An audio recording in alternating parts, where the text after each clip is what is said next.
आवे मुला चैन नहीं आवे रे फड़कत हावे अंगे अंगे हाथ मने मन में खो जाऊं तोला रानी बसे हावच धड़कने माँ मने मन में खो जाऊं तोला राजा बसे हावच धड़कन माँ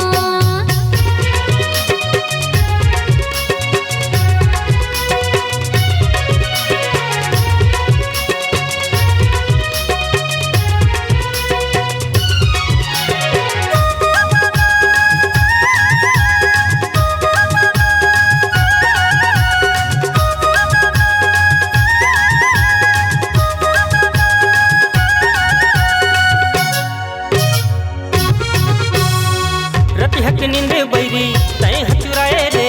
कावर बाबू मोर दिल में समाए रे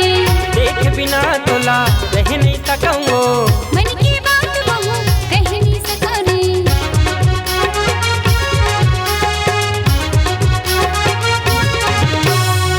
रति हक नींद बैरी तय हचुराए रे कावर बाबू मोर दिल में समाए रे देख बिना तोला रह नहीं सकूंगो मन की बात कहूँ कह नहीं सका रे मोर दूनो नयने माँ मने मन में खो जाऊं तोला रानी बसे हावच धड़कने माँ मने मन में खो जाऊं तोला राजा बसे हावच धड़कन माँ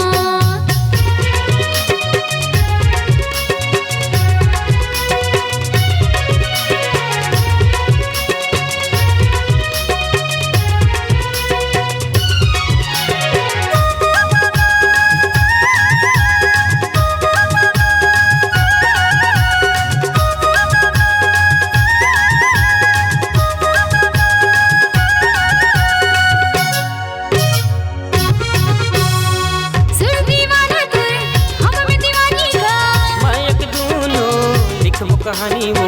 करके माया मुला झनते भुलावे दुनिया के चक्कर माँ तय झने आवे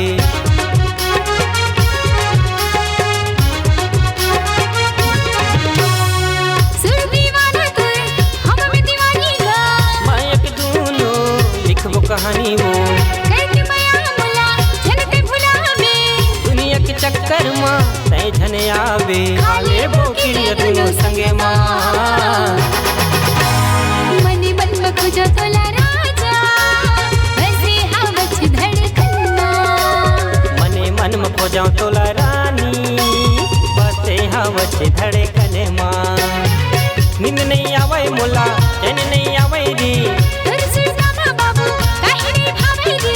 नींद नहीं आवे मुला चैन नहीं आवे रे बाबू काहे नहीं भावे रे फड़कत हावे अंगे अंगे हाथ मने मन में खो जाऊं तोला रानी बसे हावच धड़कने माँ मने मन में खो जाऊं तोला राजा बसे हावच धड़कन माँ मने मन में खो जाऊं तोला रानी बसे हावच धड़कने माँ मने मन में खो जाऊं तोला